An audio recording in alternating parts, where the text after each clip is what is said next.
우리가 계속해서 말씀을 보고 있는데요, 광야를 지날 때 하나님의 은혜가 절대적으로 필요하죠. 매 순간순간 하나님 은혜 없이는 갈 수가 없지요. 그래서 광야를 갈 때 하나님의 은혜를 소망하고 하나님의 은혜를 절대적으로 필요하게 여깁니다. 그럼 가나안은요? 광야를 지나갔으니까 가나안은 그럴 필요가 없습니까? 아니죠. 가나안에 살 때는 오히려 더 하나님의 은혜 위에 은혜가 더 필요합니다. 그냥 은혜가 아니라 은혜 위에 은혜가 더 필요한 것이 가나안입니다. 왜 그럴까요? 여러분, 가나안은 광야보다 훨씬 더 많은 유혹이 있고 훨씬 더 많은 위험이 있고 훨씬 더 많은 시험이 있는 곳이 바로 가나안이기 때문에 그렇습니다. 여러분, 이것은 교회 역사를 보면 분명히 알 수가 있어요. 교회가 박해를 받을 때는요, 어떻습니까? 하나님의 은혜로 끝까지 견디며 승리합니다. 그런데 이 박해가 끝나고 평안한 시기가 오면 어떻게 되죠? 교회는 점점점 세상과 타협하게 되어지고 세상의 권력과 결탁하게 되어지고 그때부터 교회가 세속화되어지는 것입니다. 그래서 교회가요, 이제 하나님을 향한 아름다운 마음이 점점 사라져요. 종말 신앙도 약하게 되어지고 점점점 승리가 아니라 성공과 번영을 추구하는 그런 교회가 되고 말죠. 지난주에 당회를 했는데요, 당회 시간에도 은혜 나눔을 합니다. 한 주간 또 최근에 은혜 받은 말씀을 나눕시다 라고 하는데 한 장로님 말씀하시는 거예요. 2주 전에 목사님 말씀이 참 은혜가 되었습니다 하는 거였어요. 뭐냐면 그때 그날이 도적같이라는 제목으로 포항의 아파트 지하 주차장의 참사와 추석 때 성묘 다녀온 이야기를 통해서 정말 신앙을 가져야 된다라고 말씀을 나누었죠. 예전에는 참 많이 들었는데 요번에 들어서 정말 신앙에 대해서 오래간만에 들은 것 같아요. 너무 감동되었는데 목사님 정말 신앙에 대해서 더 자주 말씀해 주세요 라는 그런 내용이었어요. 여러분, 우리는 오늘 어떤 신앙을 하고 있습니까? 정말 신앙으로 하루하루 살고 있습니까? 믿음 지키며 주님 오실 때까지 이 믿음 지키며 승리하기 위해서 믿음의 분투를 하며 살고 있습니까? 아니면 승리보다는 성공에 더 마음이 빼앗겨 살고 있습니까? 그래서 교회에서 누가 더 잘나고 교회에서 누가 더 양력이 있고 교회에서 누가 더 주도권을 가지고 있는가 하는 문제로 늘 마음이 나누어져 있지 않습니까? 우리가 신앙생활하면서 똑같이 세상과 똑같은 모습으로 살아갈 때가 있더라 하는 것이지요. 그럴 때 교회가 위기를 만나는 겁니다. 여러분, 교회가 위기를 만나는 건 광야에서가 아닙니다. 어디서 만납니까? 가나안에 들어왔을 때. 최근에 넷플릭스에서 개봉된 영화 아세요? 수리남이라고? 모르시죠? 여러분 모르셔야 정답입니다. 성경만 보시니까. 수리남이라고 남아프리카에 있는 그런 나라인데요, 황정민 씨가 주연으로 나오는 영화인데 제가 다 보지 못하고요, 굉장히 깁니다. 그래서도 클립 영상으로 짧게 봤습니다. 하도 말이 많아가지고 좀 알아야 되겠더라고요. 어떤 내용이냐면 이 황정민 씨가 주연으로 나오는데 아프리카 수리남에서 목사로 위장해가지고 마약 장사하는 마약 왕이에요. 그런데 이 왕이요, 그 사이비 목사로 신분 세탁하고 성도들을 마약으로 중독시킵니다. 그리고 성도들을 착취를 해요. 그리고 마약을 팔아 먹는 겁니다. 근데 이 기독교에서는요, 이 영화의 내용을 가만히 보면 기독교와 마약을 같이 취급해 버립니다. 동등한 것으로 취급했다라고 해서 상영을 금해야 된다라고 하는 청원이 막 올라오고 있는 겁니다. 사실 그 영화 보면은 기독교를 부정적으로 그린 정도가 아니라 아주 기독교를 조롱하고 폄하하는 그런 내용이에요.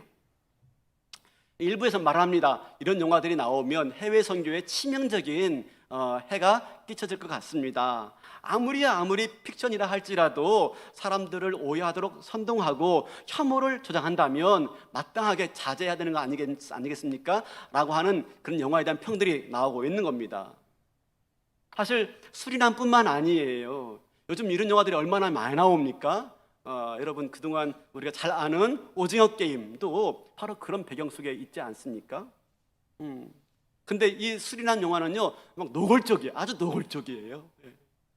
기독교에 대해서 조롱하고 네, 그리고 희화하고 성직자를 악의 화신으로 만들어가는 그런 영화들이기 때문에 사실 볼 때 불편해요. 상당히 불편해요.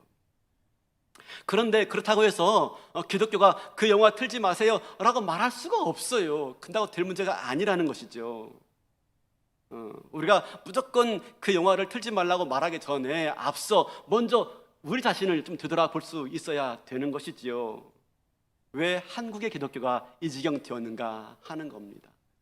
왜 한국의 기독교가 이런 위기에 직면하게 되었는가 하는 것이지요. 한국의 기독교가 광야에서 위기를 만난 게 아니에요. 그죠? 한국의 기독교가 바로 가난에서 위기를 만난 거죠. 물질의 번영과 성공의 과도를 달리고 있는 이 대한민국의 이 자본주의와 산업사회의 극치에서 바로 교회가 부흥하다가 이런 일들을 지금 맞이하고 있는 것이지요.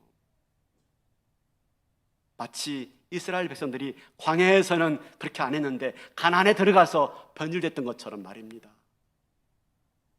그렇게 본다면 가나안은 축복이라기보다는 저주에 가까운 곳이에요. 사실 가나안이 광야보다 더 위험한 곳이라니까요. 근데 우리는 무조건 가나안에 들어가는 것, 그걸 소원하죠. 가나안에 들어가서 성공하고 가나안에 들어가서 풍요를 누리고 예수 믿어 잘 되는 것, 이게 우리의 목적 아닙니까? 근데 그보다 더 중요한 게 있어요. 가나안에 들어가는 것보다 더 중요한 건 뭡니까? 가나안에서 승리하는 것. 그러니까 가나안에서 성공하는 게 아니라 가나안에서 승리하는 것, 이게 더 중요하단 말인 것이지요. 그러면 우리가 가나안에서 승리하기 위해서 어떻게 살아야 되느냐 하는 거죠. 오늘 우리가 본문에서 한 사람들을 좀 찾아볼 겁니다. 그러면서 어떻게 가나안에서 광야처럼 살았는지, 그러면서 우리의 또 은혜로 받는 그런 시간 되었으면 좋겠습니다. 오늘 본문의 얘기는 이렇습니다. 이 시기는 유다 왕 여호야김이 통치할 때입니다. 이때 이스라엘 백성들이 타락이 극심했어요. 그래서 우상 숭배에 그냥 빠지고 말았습니다. 겉으로는 여호와 하나님을 잘 섬기는 것 같아요. 그런데 속으로는요, 물질과 풍요와 복과 번영에 마음 빼앗겨 살고 있을 때였습니다. 하나님을 안 섬기는 게 아니에요. 하나님을 섬기면서 동시에 바알을 섬기고 있는 것입니다. 하나님도 섬기고 돈도 섬기고, 이렇게 우상 숭배가 절정에 달았을 때 마침내 바벨론이라는 나라가 강성해서 침략해 들어오고 있는 겁니다. 하나님이 이스라엘에게 경고하시는 것이죠. 돌이켜 회개하지 않고 바알을 버리고 나에게 돌아오지 아니하면 하나님이 심판하시겠다고 하는 경고의 말씀인 것이지요. 그런데도 이스라엘은 돌이킬 줄 몰라요. 그래서 마침내 하나님이 마지막으로 에레미야 선지자에게 한 가지 일을 지금 시키고 있는 것입니다. 그게 오늘 본문의 말씀이에요. 일종의 퍼포먼스인데요. 오늘 내가 어떻게 시작되냐면, 하나님께서 에레미야에게 한 가지 일을 시키는데, 우리 2절 볼까요? 2절. 너는 레갑 사람들의 집에 가서 그들에게 말하고 그들을 여호와의 집 한 방으로 데려다가 포도주를 마시게 하라 하시니라. 에레미야는 하나님 명령 따라서 레갑 사람들을 성전으로 초대해요. 그리고 고관 대학들이 잘 볼 수 있는 오픈된 방에 잔치장을 싹 펼쳐놓고 포도주 잔을 따라서 바로 이들에게, 레갑 사람들에게 건배를 요청하는 겁니다. 그때 레갑 사람들의 반응이 중요해요. 레갑 사람들이 어떻게 했을까 하는 거죠. 여러분, 만약에 내가 레갑 사람이라면 어떻게 했을 것 같아요? 지금 자신들을 초대한 에레미야가 지금 건배를 요청하는데 초대한 사람이 있지, 그죠? 마음 상하지 않기 위해서 적당히 맞춰줄 수 있지 않겠습니까? 더군다나 지금 이 사람들이 자기들을 보호해주고 있어요. 전쟁의 위기 가운데 자기들을 보호해주고 있어요. 그러면 A상 격식에 맞춰줄 필요가 있지 않을까요? 그죠? 어떻게 했을까요? 제가 축구를 좋아합니다. 여러분, 축구를 잘하는 것과 좋아하는 건 다릅니다. 좋아한다고 다 잘하지는 않습니다. 그래서 좋아합니다. 좋아해서 이 축구에 대한 기사가 나오면 제가 유심히 봅니다. 근데 최근에 엊그저께 제가 본 기사 중에 하나가 이겁니다. 사데오 마네라는 흑인 축구 선수가 있어요. 지난 시즌까지는 영국의 리버풀이라는 클럽에서 뛰었는데 이번 시즌부터 독일의 뮌헨이라는 클럽으로 이적을 했습니다. 근데 뮌헨은 독일의 나라이기 때문에 또 독일은 맥주의 나라 아니겠습니까? 그래서 뮌헨은 이런 게 있습니다. 시즌을 시작할 때 새로 입단한 선수들과 함께 갖는 행사가 있어요. 어떤 행사냐면 이런 행사예요. 네, 모두가 다 맥주잔을 들고 건배를 하는 겁니다. 건배를. 근데 한 사람이 건배를 하지 않아요. 그렇죠? 오른쪽 맨 끝에 동글뱅이 있죠? 예, 이 사람입니다. 그 다음 페이지. 그죠? 다 맥주잔을 들고 건배하는데 이 사람만 건배하지 않아요. 누구냐면 사데오 마네라는 선수인데 아주 잘합니다. 축구를 아주 잘합니다. 왜냐하면 이 사람이 사데오 마네가 이슬람 신자예요. 우리 여기 기독교 아니고 이슬람 신자예요. 그러면서 이슬람 신념에 의하면 술을 먹지 않습니다. 그래서 새로운 클럽에 입단했지만 모두가 하는 전통적인 의례이지만 그걸 거부한 거예요. 여러분, 이게 쉽겠습니까? 쉽겠습니까? 새로 입단하는 입단 시기예요. 더군다나 모든 선수가 다 하는 행동이에요. 그런데 특별하게 축구 경기는요, 단체 행동입니다. 단체 경기입니다. 이게 팀을 잘 맞춰야 되고 팀워크를 잘 맞춰야 되는 것입니다. 근데 그 가운데서 유독 자기 혼자 돌출 행동하는 게 쉽겠습니까? 마네는 그렇게 해요. 자기의 종교적인 신념을 말하면서 양해를 구하면서 맥잔을 들지 않아요. 물론 그렇게 하시는 이유가 또 하나가 있겠죠. 그죠?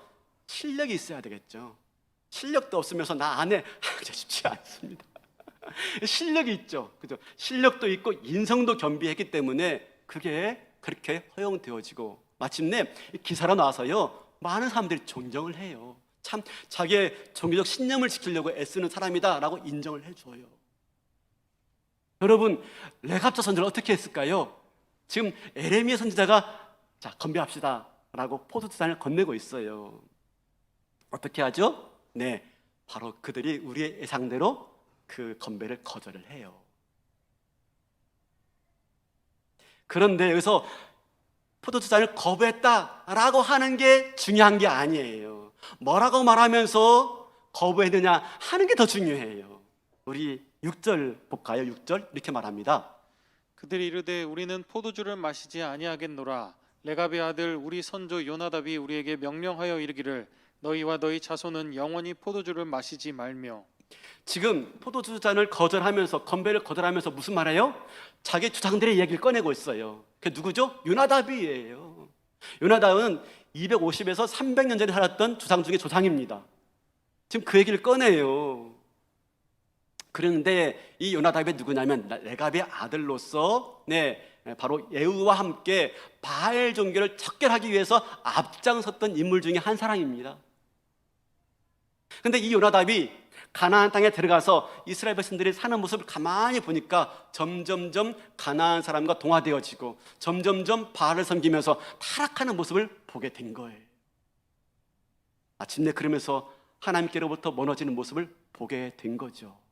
그래서 자기 후손들에게 이렇게 명령하고 있는 겁니다. 이렇게 유언을 남겨요. 우리 7절.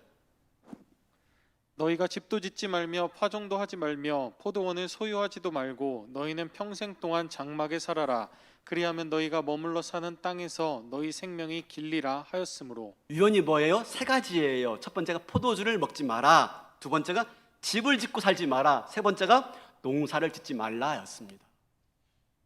이게 어떤 의미가 있을까요? 첫 번째, 포도주를 금했어요. 포도주는 뭐냐면요, 이렇습니다. 가나안이 가져다주는 축복 중에 최고의 축복이 포도주입니다. 여러분 아시죠? 그 이스라엘의 12 정탐꾼이 가나안 땅을 정탐할 때, 여호수아 정복 존재 때 12 정탐꾼이 가나안 땅에 들어가서 정탐하고 오면서 뭘 가지고 오죠? 포도송이, 이스라엘의 포도송이를 어깨에 매 가져오죠. 얼마나 컸으면요, 포도가 얼마나 컸으면 어깨에 메고 와요? 그만큼 포도는 뭘 말하냐면 가나안의 산물인데 그게 최고의, 가나안의 산물 중에 최고의 축복의 상징이 바로 포도주예요. 포도주. 그러니까 포도주를 마시지 말라 하는 건 뭐예요? 단순하게 술 먹지 말라 그 말이 아니에요. 뭐죠? 이스라엘의, 가나안의 축복의 상징인 포도주에 취하지 말라. 가나안의 축복의 상징에 탐닉하지 말라. 가나안의 축복의 상징에 너희들 욕망을 부리지 말라. 그 말씀인 것입니다. 두 번째로 부탁한 게 뭐죠? 집 짓고 살지 말라. 이스라엘이 광야를 지낼 때는요, 집을 지을 수가 없죠. 맨 이동하는데 무슨 집을 져요. 그래서 텐트에 살았어요. 장막에 살았어요. 근데 이제 가나안 땅에 들어왔단 말입니다. 모두가 정착하여 살기 때문에 집을 짓고 살아야 됐어요. 근데 요나답이 말합니다. 너희 후손들은 집을 짓고 살지 마라. 장막에 살아라. 무슨 말이죠? 가나안에 살지만 광야처럼 살아라 라고 말씀하고 있는 거예요. 세 번째로, 농사를 짓지 마라. 여러분, 농사를 지으려면요, 뭐가 필요합니까? 땅이 필요해. 땅을 소유해야 됩니다. 그리고 농사는 철저하게 비와 햇빛에 의존되어 있죠. 당시에 이 비와 햇빛을 주관하는 신이 누구예요? 바알과 아세라예요. 비가 어떻게 내린다고 생각하십니까? 당시 가나안 사람들은요, 바알 신과 아세라 신이 잠자리를 같이 하면 비가 내린다고 생각해요. 비가. 그래서 가뭄이 들면 바알 신전, 아세라 신전에 가가지고 혼음을 행해요. 혼음을. 그래야 비가 온다고 생각하니까. 이렇게 대부분 가나안 들어가서 농사를 짓기 때문에 그들이 하는 건 뭡니까? 바로 비와 태양을 관장하는 그런 우상 숭배에 빠질 수밖에 없게 된 겁니다. 그래서 요나답은 뭐라고요? 이 세 가지를 금지한 거예요. 여러분, 이렇게 살 거라면 가나안에 왜 들어와요? 그죠? 안 그래요? 그죠? 아니, 누가 가나안에 들어와서 이렇게 살아요? 아니, 그러지 않고 싶어서 가나안 들어온 거 아니겠어요? 이런 말도 안 되는 요구를 왜 하시는 거죠? 요나답은 이스라엘 백성들이 가나안에 들어와 살면서 점차 타락해지는 모습을 보았기 때문에, 구별된 백성으로 살지 못하고 그 땅에서 하나님 나라를 이루며 살지 못하는 것을 보게 되어지자 그의 후손들에게 이 같은 엄중한 명령을 유언처럼 남기고 세상을 떠나고 있는 거예요. 결국 이스라엘 백성들이 가나안에 들어온 게 축복이 아니라 저주가 되고 말은 거죠. 마침내 이스라엘 백성들은 그렇게 타락함으로 말미암아서 하나님의 심판을 피할 길이 없다는 것을 누구보다도 요나답은 잘 알았던 겁니다. 그래서 뭐 하라고요? 가나안에 살아도 광야처럼 살아라. 오늘 말씀 제목이 뭐죠? 레갑 사람들처럼. 뭡니까? 가나안에 살아도 뭐처럼 살아라? 광야처럼 살아라.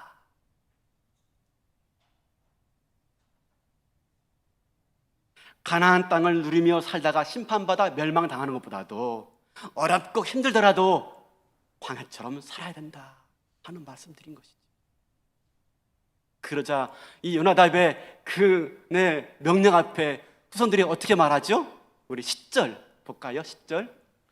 장막에 살면서 우리 선조 요나답이 우리에게 명령한 대로 다 지켜 행하였노라. 뭐라고요? 다 지켜 행하였노라. 다 지켜. 대단하죠? 자기 선조 요나답이 죽은 지가 지금 300년이 지났어요. 300년 동안요, 이 사람들은요, 포도주도 안 마시고 집도 안 짓고요, 농사도 짓지 않고 살았어요. 다 지켜 행하였노라. 당당하게. 어떻게 이렇게 살 수 있었을까? 도대체 이들이 가나안 땅에서 어떻게 살았기에 그렇게 가능했을까? 그들이 살았던 삶의 환경은 어땠을까? 어디에 살았기에 과연 그게 가능했을까? 궁금하죠? 안 궁금하세요? 궁금하죠? 궁금하면 제가 많이 벌었습니다 오늘. 이 많은 분들이 다 500원 내시면. 여러분, 광야에 살아간다면 이거 당연하죠, 그죠? 광야에 살아간다면, 그죠? 유목생활을 하니까 장막이 필요할 것이고 장막에서 거주해야 될 것이고 농사 짓지 않고 살아가니까 포도주 먹을 일이 없지요. 근데 지금 이들이 어디 살고 있어요? 자, 우리 보겠습니다. 어디 사냐면 11절에 11절. 그러나 바벨론의 느부갓네살 왕이 이 땅에 올라왔을 때에 우리가 말하기를 갈대아인의 군대와 수리아인의 군대를 피하여 예루살렘으로 가자 하고 우리가 예루살렘에 살았노라. 어디에 살고 있어요? 예루살렘에, 예루살렘. 바벨론의 침략으로 인해서 시골 마을 변두리에 사는 게 어려워지고 위험한 일이 되었어요. 그래서 예루살렘 성 가까이 온 겁니다. 보호받으러. 근데 이 레갑 사람들은 도시 근처에 들어와 살면서도 여전히 집을 짓지 않고 농사를 짓지 않고 유목 생활을 하며 살았던 겁니다. 그게 쉽냐고요. 그게 쉽냐고. 도시에 살면서도요, 유목민처럼 살았던 거예요. 도시에 살면서도 얼마든지 집 짓고 살 수 있었어요. 아니, 집 짓고 살면서 양떼 돌볼 수 있잖아요. 그죠? 근데 그렇게 하지 않은 거예요. 이게 쉽겠냐고요. 근데 왜요? 요나답 선조의 말을 지키기 위해서, 광야처럼 살기 위해서. 그러니 그들의 모습이 유별날 수밖에 없고 그들의 모습이 바로 눈에 띌 수밖에 없었죠. 그래서 예레미야가 이들을 데리고 와서 모든 사람들 보는 앞에서 포도주잔을 권하고 있는 것입니다. 거절할 줄 알고서 말입니다. 뭘 말하고 싶은 것이죠? 이들은 아무리 그렇게 살아도, 도시에 살아도 도시민들과 동화되지 않는 거예요. 아무리 도시에 살아도 유행 따라 살지 않는 거예요. 자기의 신앙의 정체성을 지키기 위해서, 믿음을 지키기 위해서 딱 구별된 모습으로 살아가고 있는 것을 알았던 겁니다. 그래서 지금 이런 퍼포먼스를 에레미야가 베풀고 있는 것이지요. 사랑하는 성도 여러분, 우리는 가나안 땅에 들어가서 어떻게든지 풍요롭게 살고 싶고요, 복을 누리며 살고 싶고요, 또 번영을 누리며 살고 싶어 해요. 그런데 요나답은 그 후손들에게 뭐라고 말하고 있습니까? 아니, 그렇게 살지 말고 다시 광야로 돌아가야 돼. 가나안에 살면서 광야처럼 살아야 돼. 그래야 너희들에게 소망이 있어. 왜요? 이유는 딱 한 가지입니다. 그래야지 하나님과 다시 관계가 회복될 수 있기 때문에. 그래야만이 하나님 의지하면서 매일매일 살 수 있기 때문에. 하루를 시작하면서 하나님 오늘 또 하나님은 은혜 베풀어 주지 않으면 내가 살 수가 없나이다. 광야처럼 살아, 광야처럼. 내가 쌓아놓은 곳으로 살지 않고, 내가 창고에 가득 쌓아놓은 곳으로 의지하면서 살지 않고 매 순간순간 하나님 의지하며 살겠사오니 오늘도 나에게 은혜 베풀어 주옵소서. 광야의 삶을 살고 있는 겁니다. 자초하고 있는 겁니다. 그러자 이런 삶을 멋지게 살아가고 있는 그들에게, 포도주잔을 거절하는 그들에게 에레미야가 뭐라고 말합니까? 18절 19절이에요 예레미야가 레갑 사람의 가문에게 이르되 만군의 여호와 이스라엘의 하나님께서 이와 같이 말씀하시기를 너희가 너희 선조 요나답의 명령을 순종하여 그의 모든 규율을 지키며 그가 너희에게 명령한 것을 행하였도다. 그러므로 만군의 여호와 이스라엘의 하나님께서 이와 같이 말씀하시니라. 레갑의 아들 요나답에게서 내 앞에 설 사람이 영원히 끊어지지 아니하리라 하시니라. 내 앞에 설 사람이 영원히 끊어지지 아니하리라. 레갑의 사람들에게 이 약속을 해 주시는 겁니다. 가나안에서 광야처럼 살면 내 앞에서 영원히 끊어지지 아니할 것이다. 이 약속이 실제로 이루어집니다. 그 현장을 한번 가볼까요? 여러분 아십니까? 이 레갑의 사람들이 신약에 딱 한 번 더 나와요. 신약에. 아십니까? 어디에 나오죠? 누가복음 2장에 예수님의 탄생 이야기죠. 예, 예수님이 탄생했을 때 그 첫 번째 예수님 탄생의 이야기가 누구한테 전해지죠? 그래서 양을 치던 목자들에게. 그 목자들이 누군지 아십니까? 바로 이 레갑의 후손들이에요. 레갑의 후손들. 제가 지난번 교회에서 성지순례를 보내주어서 이스라엘 여행을 하고 왔습니다. 담임 목사님, 송태근 목사님 모시고 부목사로서 갔다 왔습니다. 그때 가이드한 친구가 제 학교 친구여가지고 많은 얘기를 들으면서 공부를 했는데, 이 친구가 한 번은 하루는 베들레헴을 소개시켜 주는 거였습니다. 베들레헴을 다 보고 돌아 나오는데, 베들레헴이 쉽지가 않습니다. 여기는 지금 그 팔레스타인들이 장막을 쳐놓고 큰 콘크리트 장벽을 펴놓고 지키고 있는 것이기 때문에 쉽지가 않습니다. 쌈함합니다. 근데 거기를 돌고 나오면서 한쪽을 꼭 가야 된다는 겁니다. 그래서 한쪽을 가는 거예요. 그러더만 차에서 내리래요. 내렸더니 저 멀리 언덕을 가르쳐주면서요, 예루살렘 쪽 저 멀리 언덕을 가르쳐주면서 저기가 바로 베닷게림이야. 베닷게림. 그래서 하는 말이 목자들이 양을 치던 곳이지. 목자들이 양을 치던 곳.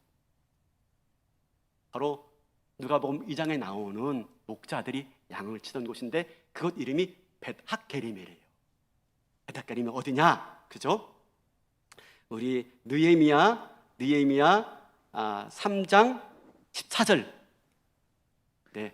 본문은 네. 베닥게렘 지방을 다스리는 레갑의 아들 말기야가 중수하여 문을 세우며 문짝을 달고 자물쇠와 빗장을 갖추었고. 자, 느헤미야 시대에 지금 느헤미야가 돌아와 보니까요, 예루살렘 성벽이 다 무너졌어요.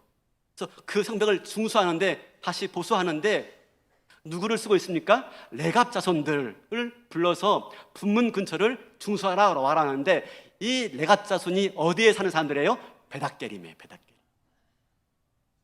그러니까 레갑 자손이 살고 있는 곳이 어디입니까? 베닷게림이에요. 베닷게림.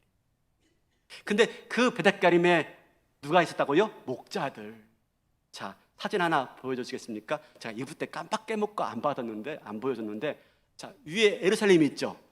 네, 그리고 제일 밑에 베들레헴이 있습니다. 그리고 중간에 라맛 라이첼이라고 써 있습니다. 라맛 라이첼. 이게 바로 베닷게림입니다. 사실은요. 근데 이 라맛 라이첼인데 라이첼은 라헬 아시죠? 야곱의 둘째 딸? 아니지. 둘째 며느리 라헬. 그 이름을 딴 지명인데 원래 이거 지명이 뭐냐면 벳학게림입니다. 베닷게림. 베닷게림의 뜻은 뭐냐면요, 포도원의 집이에요. 포도원의 집. 무슨 포도원의 집? 제가 이걸 가만히 보다가 뭐라? 생각됐어요. 뭐냐면 포도원, 포도주, 그다음에 집. 여러분, 요나답이 내린 명령이 뭐였죠? 유언이 뭐였죠? 포도주를 먹지 말고, 집을 짓지 말고, 농사를 짓지 마라. 아마 그 세 가지의 유언을 따라서 이들이 지키고 살기 때문에 그곳 이름을 베닷게림이라고 짓지 않았을까. 농사만 빼고. 제 추측입니다. 믿거나 말거나. 진짜 이건 사실 이건 고고학적인 건 아니고요, 제가 묵상한 끝에 나온 겁니다. 그래서 베닷게림이겠구나. 레갑의 후손들이 그 세 가지 명령을 지키고 살던 곳. 그들이 누구라고요? 바로 목자들. 여러분 생각해 보세요. 바로 그 명령을 지키고 살기 위해서, 레갑의 그 명령을 지키고 살기 위해서, 요나답의 그 명령을 지키고 살기 위해서 살 수 있는 방법이 뭡니까? 도시 근처에 살지만, 예루살렘과 베들레헴 근처에 살지만 어떤 방식으로? 유목 생활을 하며 살 수밖에 없었던 것입니다. 그래서 저들이 양을 치던 목자들이었고 그들에게 예수님 탄생의 첫 번째 소식이 전해지고 있는 거예요. 어떻게 에레미야 약속이 성취되고 있습니까? 느헤미야 시대에 레갑의 자손 말게야를 통해서 예루살렘 성벽을 세우는 일에 쓰임 받아요. 두 번째로 그 후손을 통해서요, 베닷게림에서 양을 치던 그들에게 맨 처음 예수님 탄생의 소식이 들려지게 되어지고 그들이 곧바로 뛰어가서 아기 예수를 만나 뵈었고 경배하는 첫 번째 인물들로 그들이 기록되고 있습니다. 어떻게 했기 때문에? 바로 요나답의 명령을 지켰기 때문에, 가난에 살아도 광야처럼 살았기 때문에, 마침내 그들은 하나님 앞에서 영원히 끊어지지 않는 그런 사람들로 살았고 하나님을 찬양하며 경배하며 높이며 승리하는 인생들로 살았던 것입니다. 사랑하는 성도 여러분, 우리가 신앙생활하면서 적당하게 타협할 때가 많아요. 그죠? 네. 적당히 믿고 적당히 신앙생활하고, 이 시대가 다 그런데 뭘 하면서 나만 유독 그렇게 살 필요가 없어. 나도 같이. 요즘에 신학생들의 의식이 많이 변화됐다고 그럽니다. 실제로 그런 것 같습니다. 어느 교회를 좋은 교회로 여긴지 아십니까? 신학생들이 조금만이라고 사례비 많이 주는 교회, 자금 많이 주는 교회, 좋은 교회. 요즘에요, 큰 교회들은 막 그런 교회는 들어가려고 애쓰지만 요즘에 지방에 있는 교회들은요, 교역자 구하기가 하늘의 별따기입니다. 아니, 제가 얼마 전에 부산 갔다 왔는데 목사님들이 고민이 뭐냐면 교역자들이 지방에 내려오려고 하지 않아요. 근데 우리 교회는요, 지방 중에 지방이잖아요. 네. 근데 우리 교회에 이렇게 교역자분들이 와 계세요. 그죠? 왜 와 계실까? 그죠? 저분들이 실력이 없어서 오신 게 아닙니다. 여러분 아십니까? 제가 안목이 높습니다. 그죠? 아시죠? 모르세요? 제가 꽤 눈이 높아요. 진짜예요. 저분들은요, 한국교회 어딜 내놔도 다 A급들입니다. A급들. 진짜예요. 근데 아멘. 아멘 하시는 분들에게 복이 있겠습니다. 제가 정말 복이 많은 건데요, 여러분, 저분들이 당진까지 와서 사역하는 이유가 뭘까요? 담임 목사야, 어디든 하나님 부르시니까 가는 것이지만요, 저분들은요, 당진 말고도 사역할 게 많아요. 왜 당진에 왔을까요? 세상의 기준이 아닌 거죠. 그죠? 세상 사람들이 똑같이 하는 대로 간 게 아닌 것이죠. 뭡니까? 하나님의 소명 따라 온 줄로 믿습니다. 하나님 부르심 따라 기도하다가 날 제일 먼저 부르신 곳에 가겠습니다. 정말 대단하고 존경스러운 분들이죠. 우리가 이 순간에 한번 저분들 위해서 좀 박수 쳤으면 좋겠습니다. 그렇죠? 네. 진짜입니다. 그리고 나가다가 만나면 손 한번 딱 잡아주면서 존경합니다. 예? 약속하는 겁니다. 약속하는 겁니다. 네. 진짜예요. 저 대신 해주십시오. 존경합니다. 여러분, 여튼 요즘 기억자들 지방으로 오려고 하지 않습니다. 왜 이렇게 됐습니까? 사역을 소명으로 생각하지 않아요. 사역도 잡으로 여기고 있는 거죠. 그러다 보니까 얼마나 많은 월급을 주느냐, 얼마나 적게 일하느냐, 그죠? 요즘에는요, 어떤 교회도 있냐면요, 주일 오전에만 사역하고 오후에는 풀이랍니다. 풀이. 그래서 오후에는 알바할 수 있는 거예요. 그죠? 오전에 딱 사역하고 오후에 풀이하니까 알바할 수 있는 교회, 그런 교회가 좋은 교회래요. 그런 교회. 맞아요? 모르겠어요, 저는요. 이것이 다는 아니겠지만 이것이 오늘날 신학생들의 생각이고 사역자들의 생각입니다. 하물며 성도들이, 그죠? 성도들은 여기 계신 분들 빼고 말입니다. 그죠? 얼마나 꼬박꼬박 예배 나오시고 얼마나 다른 거 할 많은데 이렇게 나오실까? 사랑하는 성도 여러분, 이스라엘 백성들은 광야에서 하나님만 섬겼습니다. 하나님만 의지했죠. 매일매일 내려주시는 그 은혜에 만족하며 살았습니다. 그런데 가나안에 들어가자 번영을 꿈꾸고 성공을 꿈꾸고 그만 하나님을 잃어버리고 말았습니다. 바알을 섬기게 된 거죠. 하나님 떠나서. 그래서 요나답은 역설하고 있는 게 뭡니까? 우리 다시 광야로 돌아가야 돼. 광야로 가야 돼. 라고 하면서 역설하고 있는 거고, 300년 동안 그 말씀 지켰을 뿐만 아니라 300년, 400년, 500년 지나도록 후손들은요, 그 베델게림에서 그 약속의 말씀 붙잡고 견디고 또 견디다가 그 찬짓을 맞아가면서 장막에 살다가 마침내 이 땅을 구원하러 오신 그 예수 그리스도 가장 처음 만나는 놀라운 영광으로 승리의 삶을 살게 된 줄로 믿습니다. 광야에서 살아야 된다. 왜요? 이게 하나님 마음이거든요. 하나님 마음. 우리 한번 볼까요?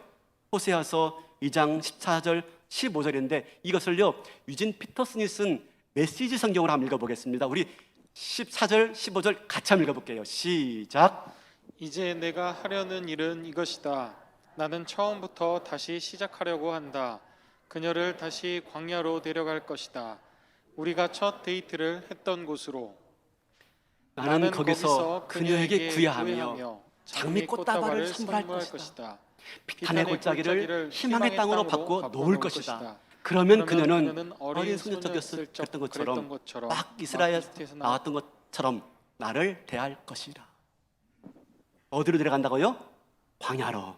왜요? 거기서 다시 시작하자고. 다시 시작하자. 이게 하나님 마음이에요. 광야로 나랑 같이 가자. 거기서 다시 시작하자. 거기서 우리 데이트 다시 시작하고 다시 사랑 나누고 다시 신혼의 단꿈을 꾸자라고 말을 하고 있는 겁니다. 사랑하는 성도 여러분, 광야로 돌아가자. 하나님의 애타는 심정, 호세를 통해서 주신 그 음성이 지금 저와 여러분에게 들려오는 하나님의 애타는 심정으로 들으시는 은혜가 있기를 바랍니다. 다시 광야로 돌아가자.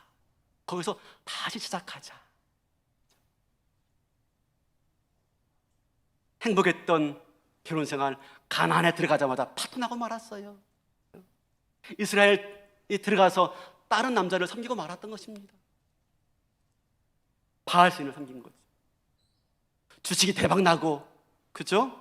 복권 당첨되어지고 로또 맞으니까 배우자 버리고 다른 사람과 장가든 것과 똑같은 거죠. 그래도 하나님은 그 사랑 잊지 못하십니다. 우리 마음이 다른 데 가 있어도요, 절대 우리를 포기하지 않으세요. 다시 붙잡아가지고 이렇게 세우면서 나랑 같이 광야로 돌아가자. 오늘 아침에 저와 여러분, 그래서 이 예배에 나온 줄로 믿습니다. 예배의 광야. 여러분, 광야가 뭔지 아십니까? 히브리어로 다바르. 다바르가 뭔지 아십니까? 말씀. 하나님의 말씀이 들려오는 자리가 광야예요, 광야. 오늘 저와 여러분이 하나님 말씀이 들려오는 예배의 광야에 오신 줄로 믿습니다. 계속해서 그 하나님 말씀 붙잡고 매 순간순간 하나님만 의지하며 살아갈 수 있는 저와 여러분 될 수 있길 바라겠습니다. 세상이 다 무너지고 다 타협하고 다 동화되어지고, 그래도 나는 종교적 신념을 지키는 것이죠.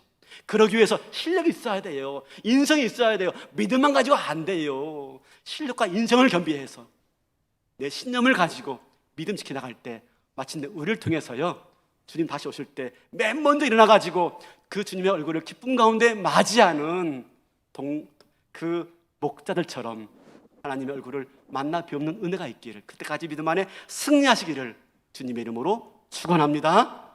다 일어나시겠습니다.